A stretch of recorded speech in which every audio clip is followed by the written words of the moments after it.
컴퓨터 그래픽스 운용 기능사 필기, 산업 디자인 일반, 핵심 정리 8, 환경 디자인에 대해서 설명해 드리도록 하겠습니다. 자, 환경 디자인이라고 하지만 이 안에 있는 내용은 실내 디자인에 대한 내용이라고 보시면 되겠고요. 실제 우리가 시험의 비중에서 보면 그렇게 높지는 않습니다. 기본적으로 한 문제, 많게는 두 문제 정도가 이제 출제가 될 건데 한번 내용을 살펴보도록 하겠습니다. 자, 실내 디자인이라고 하는 것은 실내 공간을 아름답고 기능적으로 만들어서 생활의 쾌적함을 추구하는 것을 목표로 두고 있고요. 그래서 그 안에 살아가는 인간이 좀 더 효율적으로 개성적이며 아름다움을 느낄 수 있도록 하는 것을 우리가 목표로 두고 있다라고 하는 걸로 기억을 해주시면 되겠고, 자, 실내 디자인의 조건을 한번 보도록 할게요. 첫 번째는 그런 외부 환경에 로부터 보호하는 것이겠죠. 그래서 기후나 기상으로부터 보호하는 것이다. 자, 그러면 이런 환경적인 어떤 조건에서 좀 더 기능적인 조건으로 가는 것을 우리가 2차적 조건이라고 보면 되겠는데요. 2차적 조건은 사용할 때 우리가 그 공간에서 편리함을 목적으로 공간 사용을 효율적으로 이용하는 것을 우리가 이제 2차적 조건이라고 볼 수가 있겠죠. 그 다음에는 이제 3차적 정서적 조건인데요. 주거인이 요구 조건을 고려해서 정서적인 욕구를 만족시키는데 있다 라고 이렇게 되어 있습니다. 그래서 환경적이냐, 그 안에서 기능적인 걸 살려주느냐, 아니면은 그 주거인, 살고 있는, 아니면은 사용하고자 하는 그 사용자의 어떤 여러 가지 기호나 니즈 이런 것들을 반영을 해서 욕구를 만족시켜 주느냐라고 하는 걸로 조건을 세 가지로 나눠볼 수가 있겠습니다. 자, 그러면 디자인, 실내 디자인의 어떤 공간의 기본 요소를 보도록 할게요. 자, 기본 요소로는 바닥, 천장, 벽, 기둥, 보, 개구부 이렇게 이제 나눠볼 수가 있겠는데요. 첫 번째 바닥을 한번 보도록 할게요. 우리가 바닥이라고 하는 거는 공간에서 가장 밑바닥, 그래서 하중을 지탱하는 역할을 가지고 있는 수평적 요소다라고 하는 걸로 이해를 해주시면 되겠고요. 사람의 인체의 접촉 빈도가 가장 높은 곳을 우리가 바닥이라고 한다. 이렇게 보시면 되죠. 자, 바닥의 색상은 저명도나 저채도의 색상이 좋으며 천장보다는 어둡고 벽보다는 좀 더 이렇게 명도가 낮아지면서 안정감을 주는 게 좋습니다. 자, 그 다음에 천장이라고 하는 것은, 천장은 역시 수평적 요소죠. 그 대신 이제 하중을 지탱하는 것들이 아니라 위쪽에 외부의 소리나 열, 그 다음에 습기 이런 것들을 차단해주는 어떤 환경의 중요한 매체가 천장이라고 볼 수가 있겠습니다. 천장은 어떤 것들로 가지고 우리가 소품이나 제품을 사용하느냐에 따라서 공간의 변화를 시켜줄 수가 있겠고요. 천장은 가장 밝은 색을 사용하는 게 적합하겠습니다. 자, 벽은 보게 되면은요, 벽은 사람의 시선이 가장 많이 머무는 곳이다. 벽의 특징을 꼭 기억을 해 주셔야 되겠죠. 자, 그리고 벽이라고 하는 것은 시선과 동작을 차단하는 역할도 하게 되어 있다라고 하는 거. 자, 그래서 이 벽은 우리가 알고 있듯이 수직적 요소에 포함이 됩니다. 그래서 그 공간의 크기나 규모를 결정하기도 하고, 그 공간에서의 어떤 공기 차단, 소리 차단 이런 보온의 기능을 갖고 있습니다. 자, 외부의 공간과의 차단으로 인간의 프라이버시를 보호하고 독립적인 공간을 사용할 수 있는 게 특징이 되겠고요. 특히 벽이라고 하는 것은 가구 배치에 중요한 역할을 하게 된다, 배경의 역할을 하게 된다라고 하는 걸로 기억을 해주시면 되겠죠. 자, 기둥 및 보를 한번 보도록 할게요. 자, 기둥이라고 하는 것은 하중을 지지해 주는 거죠. 역시 우리가 알고 있는 것처럼 수직적 요소에 포함이 되고요. 자, 그 다음에 동선의 흐름에 그 대신 영향을 줄 수가 있겠죠.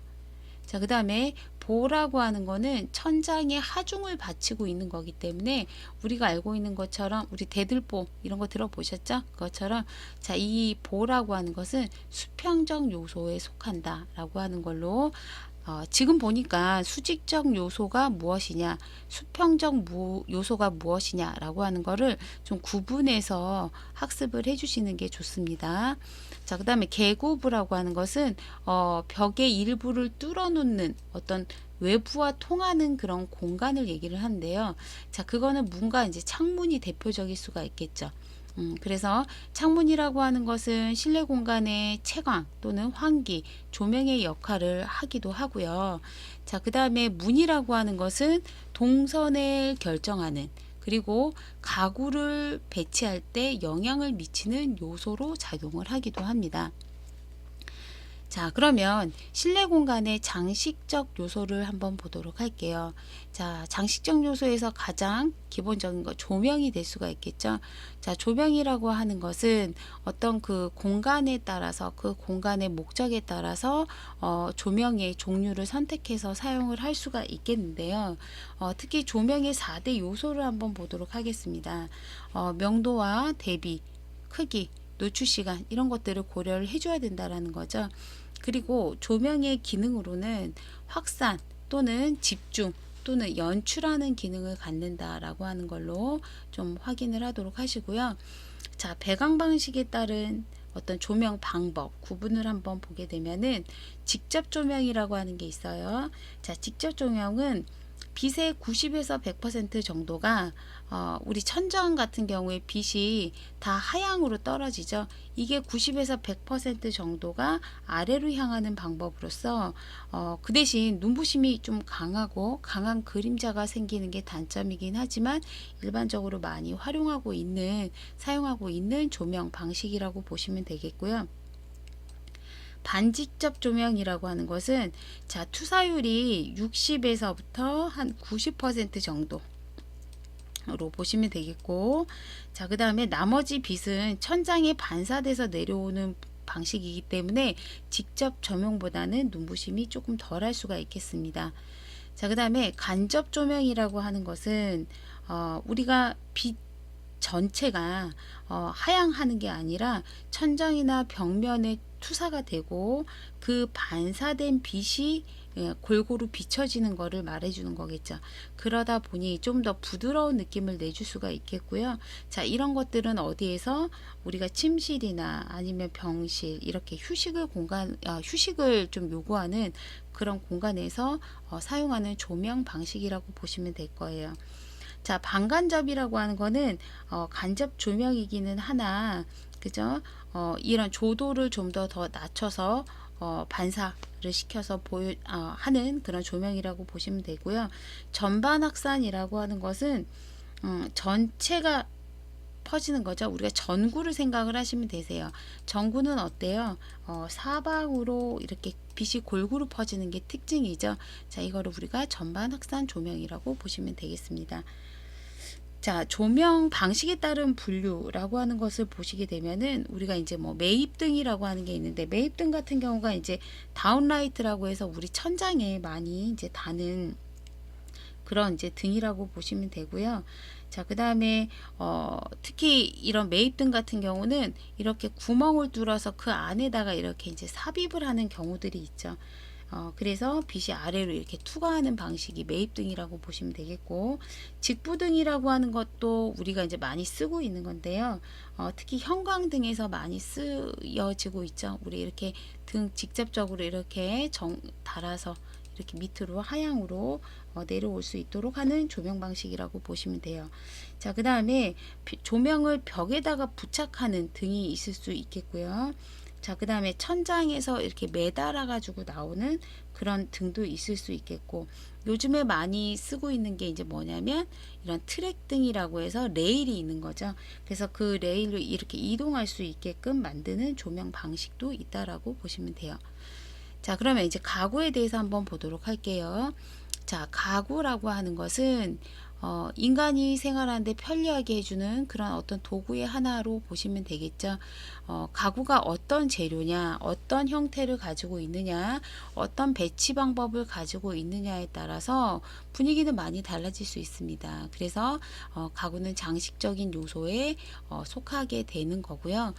이거를 기능별 또는 구조별, 용도별, 재료별로 한번 나누어서 보게 되면은 우리가 기능별로는 휴식을 취하기 위한 용도의 가구이냐, 또는 작업을 하기 위한 가구이냐, 아니면 수납을 하기 위한 가구이냐로 구분을 해볼 수가 있겠죠. 자, 그 다음에 이제 구조적인 형태로 본다면 이동할 수 있는 가구 또는 아예 붙박이식 가구라고 해서 아예 설치하는 빌트인 가구를 말해주는 거죠. 자, 그 다음에 모듈러, 우리 뭐 이케아라든가 이런 것들은 조립식 가구로 되어 있잖아요. 자, 이런 가구들로 나누어 볼 수가 있겠습니다. 자, 용도별 가구 한번 보도록 할게요. 용도는 주거용이냐 또는 공공사무용이냐 아니면 뭐 상업용이냐라고 하는 걸로 또 구분을 해볼 수가 있겠고요. 재료는 나무냐 목재냐 그 다음에 철제냐 플라스틱이냐 라고 하는 걸로 다양한 재료로 가구는 분류를 해볼 수가 있겠습니다. 자, 이렇게 장식적 요소까지 한번 봤고요. 자, 그 다음에는 실내 디자인의 어떤 프로세스를 한번 보도록 할게요. 실내 디자인이라고 하는 거는 우리가 그 제품 디자인에서도 봤듯이 먼저 기획하는 단계를 거쳐줘야 되겠죠. 자, 그래서 모든 정보를 이렇게 수집하고 그런 정보를 자료를 모으는 단계다 이렇게 보시면 되고요. 자, 그 모은 자료를 바탕으로 디자인의 의도를 확인하거나 아니면은 그런 계획한 내용들을 좀 시각적으로 제시하는 단계를 이런 기본 계획이라고 보시면 되겠습니다. 그래서 이렇게 이제 기획이 끝나면 이제 설계를 직접 해볼 거고요. 그죠? 자, 그 다음에 실제 이제 실시 설계를 해보도록 설계를 하는 거죠. 자, 그 다음에 그것들을 직접 시공하는 공사 감리라고 하는 단계로 거쳐 보실 수가 있겠고, 만약에 이거를 다시 한번 디자인적인 단계로 보게 된다면, 자, 먼저 아까처럼 기획을 할 수가 있겠고요. 그 다음에 도면 설계를 직접 해볼 수가 있겠고, 그 다음에 설계 과정을 바탕으로 해서 실제 작업하는 단계를 우리가 시공 단계라고 보시면 되겠죠. 자, 그 다음에 시공한 것들을 가지고 다시 우리가 이제 뭐 문제점을 파악하거나 다시 시정하거나 하는 그런 단계들이 사용 후 평가 단계라고 보시면 되겠습니다. 자, 실내 디자인 계획에서, 실내 계획에서 좀 더 이론 지식을 좀 더 살펴보면은 우리가 실내 디자인을 얘기를 할 때 동선이라고 하는 얘기를 많이 합니다. 동선은 사람이 이렇게 걸어 다니는 흔적을 얘기를 하는 거거든요.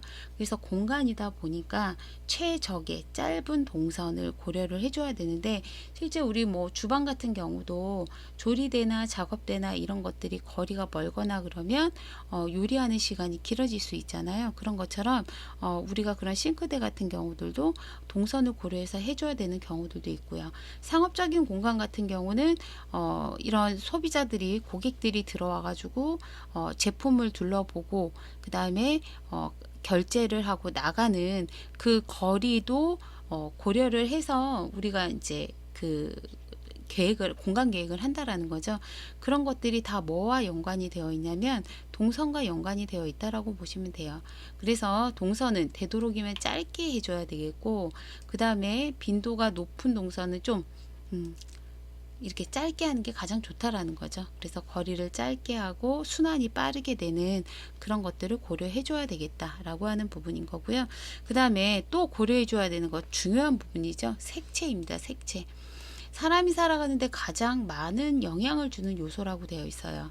그리고 어떤 개인별 취향이나 만약에 개인적인 주거 공간이나 그러면 개인적인 취향을 고려하겠지만은 일반적으로는 모두가 공통적으로 사용하는 그런 색을 사용하는 것이 좋겠죠. 자, 그래서 이 색이라고 하는 것은 온도나 중량감 아니면은 뭐 우리 팽창 수축 같이 그런 어떤 크기에 관련된 거, 그 다음에 경연 이런 부드러움 이런 느낌들도 다 고려해서 색채 계획을 하셔야 되겠습니다. 실내 디자인의 영역에 대해서 한번 보도록 할게요. 자, 첫 번째 주거 공간입니다. 주거 공간이라고 하는 것은 가족이 생활하는 그런 공간이죠. 그러다 보니까 생활 양식과 패턴에 맞는 인테리어를 해야 되겠고요. 특히 주거 공간은 개인적인 공간 또는 다 같이 모일 수 있는 공간, 작업하는 공간 이렇게 세 가지로 나눠줄 수가 있겠는데, 개인적인 공간으로 대표로는 침실이나 아니면 서재, 그죠? 그 다음에 이제 화장실도 개인적인 공간으로 이렇게 보셔야 되겠고요. 공동 공간이라고 하는 거는 다 같이 모여 있을 수 있는 곳, 사람의 이런 왕래가 빈번한 곳, 이런 것들이 현관이나 거실 이런 부분들이라고 보시면 되겠죠. 자, 그 다음에 작업 공간이라고 하는 것은 부엌이나 세탁 같이 실제 어떤 목적에 의해서 작업하기 위한 그런 어떤 공간이라고 보시면 되겠고요. 이때는 동선을 당연히 고려를 해야 되겠고, 그 다음에 그 동선에 맞는, 그 다음에 공간에 맞는 가구를 효율적으로 배치할 수 있어야 되겠어요. 그리고 그 공간에 사용하는 가족들의 어떤 형태나 연령, 취미 이런 변화 등을 예상하고 계획하셔서 주거 공간은 고려를 해줘야 된다라고 하는 부분이고요. 자, 상업 공간이라고 하는 걸 한번 보면은, 상업 공간은 판매 행위를 목적으로 하는 공간이고 또 유통시설 또는 각종 서비스를 하는 공간이다라고 해서 어떤 이익을 창출하기 위한 동선도 고려를 해줘야 되겠고, 아니면 그 공간, 상업 공간에 오는 그런 어떤 고객들을 욕구를 만족시켜 줄 수 있는 색채 계획 이런 것들도 같이 고려를 해줘야 되겠습니다. 자, 업무 공간이라고 하는 것은 작업 능률을 올리기 위해서 내부 환경, 그 다음에 작업자의 안전 이런 것들을 고려해서 계획을 하는 것들을 우리가 업무 공간을 이라고 볼 수가 있겠죠. 자, 이렇게 주거 공간과 상업 공간, 업무 공간에 대해서 살펴봤고요. 자, 그 다음에 이제 마지막으로는 전시 공간이라고 하는 건데요. 전시 공간이라고 하는 거는 관람 용도가 목적인 거죠. 그래서 공공장소인 미술관이라든가 박물관 등에 쓰이는 그런 영역으로서 목적에 맞게끔 공간을 계획을 해줘야 된다라고 하는 거예요. 그래서 특히 공간은 어떤 형태를 가질 수가 있냐면 이렇게 한 6가지의 형태로 볼 수가 있겠다. 자, 그래서 소규모 전시, 작은 전시 이런 것들은 부채꼴 형태로, 이렇게 부채꼴 형태로 되어 있어서 사람들이 들어가고 나오고 할 수 있게끔, 그 대신 관람자의 혼잡스러움은 줄 수는 있겠죠. 그죠? 자, 그 다음에 직사각형이라고 하는 것은 일반적인 형태예요. 그래서 이렇게 회전하면서 우리가 실제 관람을 하는 형태라고 보겠죠. 그래서 일반적이지만 조금 지루해 보일 수는 있겠다. 자, 자유형이라고 하는 것은 형태가 복잡해서 한눈에 파악하는 것이 좀 어렵고 큰 전시 공간에는 좀 부적당하다. 그래서 전체적인 조망이 가능한 한정된 공간에서만 좀 이렇게 뭐 사각형이나 이런 게 아니라 뭐 여러 가지 형태로 이렇게 둘러볼 수 있는 그런 형태로 만들어 볼 수 있는 거를 우리가 자유형이라고 볼 수가 있겠고, 자, 원형이라고 하는 거는 한번 보시게 되면은 원형은 가운데 고정축이 꼭 있어야 돼요. 그래서 중심에 작품을 전시하거나 해서 그 위치를 파악할 수 있도록, 그래서 이렇게 회전해서 볼 때도 내가 어느 방향에 위치해 있는지 알 수 있도록 그런 관람자를 고려해서 계획을 세워야 되겠습니다. 자, 그 다음에 작은 실의 조합이라고 하는 거는 우리가 뭐 이렇게 코엑스라든가 이런 데에서 박람회 같은 데 보면 부스로 되어 있잖아요.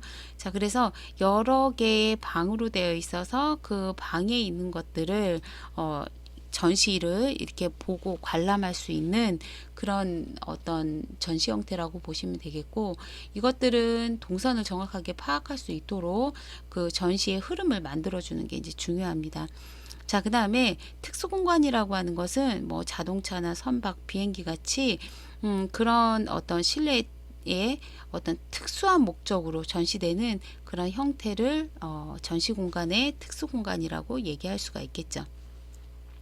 자, 그러면 그런 전시 공간은 우리가 이제 어떤 순회 형태를 가지느냐라고 하는 걸 이제 보면은 연속형 순회형이라고 해서, 자, 구형이나 다각형 같은 경우는, 자, 제가 아까 전에 여기 작은 실의 조합이라던가 그죠? 구형이라든가 이런 것들은 자, 계속 연속해서 관람할 수 있도록 그 형태, 동선을 만들어 줘야 돼요. 자, 그다음에 복도를 기준으로 해서 전시하는 형태도 있을 수가 있겠고요. 그 다음에 전시실 중앙에 큰 홀을 설치하고 그 주위에 각 전시실을 배치하는 그런 형태도 들 수가 있겠죠. 이것도 이제 작은 실의 조합은 큰 전시가 있고 그 주변에 다른 실을 두어서 들어가서 이렇게 전시 볼 수 있도록 하는 이런 중앙, 중정형이라고 하는 걸로 한번 보실 수가 있겠고, 특수 전시라고 하는 거는 이제 한번 보시게 되면은 디오라마 전시라고 해서 현장감이 뭐 이렇게 실감나게 표현하게 하거나 아니면 작품을 연속적으로 걸어서 아니면은 길게 전시하는 방법을 우리가 파노라마라고도 하고요. 그 다음에 전시물의 입체를 중심으로 이렇게 전시하는 방법을 아일랜드 전시라고도 합니다. 자, 그 다음에 동일 종류의 전시를 반복하는 거, 이거를 하모니카 전시라고도 하고요. 그 다음에 이제 우리 요즘에 많이 보는 것들이 이런 영상 전시죠. 그래서 영상 매체로 가지고 전시하는 이런 방법들을 특수 전시에서 볼 수가 있겠습니다. 자, 이렇게 우리가 환경 디자인이라고는 했지만 대부분은 실내 디자인에 대한 어떤 조건이라든가 요소라든가 아니면은 그런 방법, 그죠? 그 다음에 프로세스에 대해서 이제 살펴봤는데요. 이렇게 이제 실내 디자인이라고 하는 것들은 시험 문항이 많이 나오지는 않지만 그래도 가장 기본적으로 알아야 될 거는 맨 앞부분에서 다뤘던 그런 실내 공간의 기본 요소, 수평적 요소와 수직적 요소가 어떻게 구분이 되는지, 그리고 그것들에 대한 특징이 무엇인지를 다시 한번 잘 살펴보면서 학습하셨으면 좋겠습니다. 자, 여기까지 환경 디자인에 대한 설명 마치도록 하겠습니다.